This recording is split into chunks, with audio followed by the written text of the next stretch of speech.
My name is Richard Warnica. I'm a senior opinion writer at the Toronto Star. I was at Donald Trump's military parade in Washington, D.C. Saturday, and these are my three big takeaways. Number one, surprisingly, I think, given the hype and the buildup to the parade, was that the big story Saturday was absolutely not in Washington, D.C. The parade ended up actually being overshadowed by events around the world and even in the United States itself. The weekend was obviously dominated by the news of Israel's attacks on Iran and Iran firing back. So that's a huge geopolitical story. It's a military story, and anyone having a military parade going up against that is I think, in newspaper terms, we would say it's no longer the A1 story. But then, even domestically in the United States, there was a horrific news Saturday of the politically motivated assassination. And as the parade was unfolding, the accused gunman was still on the loose. So you have this massive manhunt. You have a politically motivated assassination by someone who police are saying has a kill list of up to 70 other Democratic and progressive figures in Minnesota. So it's terrifying. It's overwhelming. Again, it's bigger news than this parade. And then, of course, the counter programming of the No Kings parades, which were taking place all across the United States, had huge turnout. At best, Trump's parade was maybe the fourth biggest story of the day Saturday, which is pretty surprising in that I think we're all used to at this point Donald Trump being the biggest story everywhere all the time. Which leads me into my second point, which is that for all the hype, and I think a lot of the hype and the fear and the buildup to this was legitimate.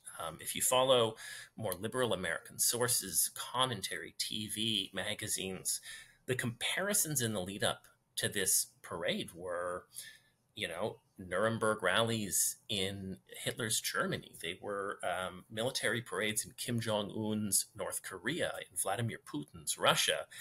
Having been there, having been inside and watched this whole thing, this event wasn't anything like that. This isn't on any level to minimize what I think are the very real dangers Donald Trump poses to American civil society, to American democracy, to the stability of the global order. But frankly, being at the parade, it felt like a pretty typical American event to me. I think there's a huge constituency of people in the United States and a large one in Canada too, who think looking at tanks, looking at helicopters, looking at fighter jets, and then watching some fireworks is a great way to spend a Saturday.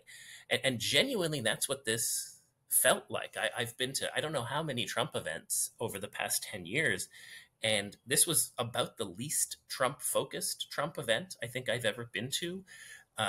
It was on his actual birthday, and I think a lot of people went into it thinking the fact that this is being billed as, the 250th anniversary of the Army, that's a fig leaf. This is really all about Trump. This is about his birthday.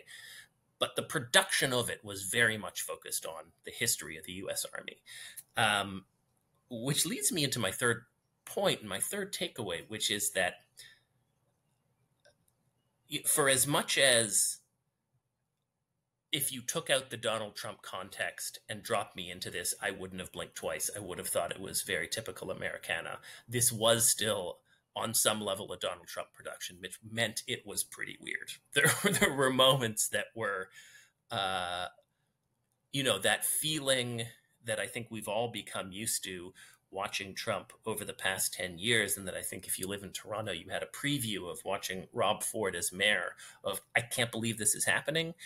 I'll give you a couple examples from the parade. One is that there were corporate sponsors for everything. So you had like very loud 80s guitar rock instrumental, like booming all the time, like Barracuda and Enter Sandman and all these like iconic hard rock songs.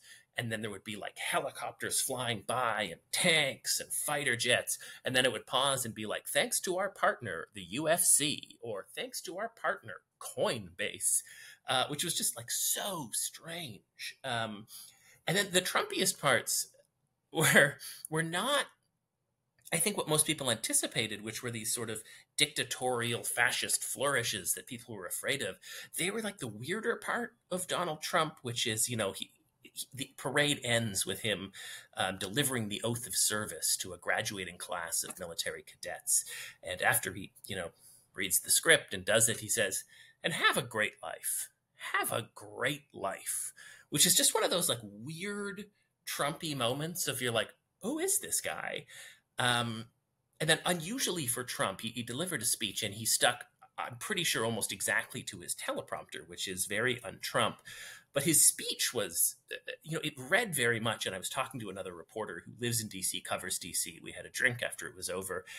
And he brought up the idea, so I don't want to steal it, that maybe this thing was written by AI. And I genuinely think that was possible because some of the lines in it were just so strange. Like on one level, it was, um, you know, this army's great, greatest fighting force in the world, very typical, celebrate our military, rah, rah, rah. But then there would be these lines of like talking about soldiers pouring out blood by the bucketful and plunging their enemies into the circle of fire and, keeping the devil on the run. And they're just these really bizarre rhetorical flourishes that if someone handed you in the first draft, you're like, okay, we got to pull this back a bit. And like, no one really pulls Donald Trump back, but this isn't really usually the direction he goes in. So it's very strange. So those are my three big takeaways, and they are not the takeaways I think I expected to have going down there, which is number one, it was not the big story of the day, not even close. Number two, it was not the Nuremberg rallies. This did not feel like being in North Korea. It wasn't even for a Trump event, a particularly Trumpy audience. There were a lot of people there who I think were military families. There were a lot of Trump supporters, but also there were tourists there. There were people who I think exist in every country. There's lots of them in this country who just are really interested in military hardware, like looking at some tanks. And number three, of course, this was a Donald Trump event, so there was plenty of weirdness.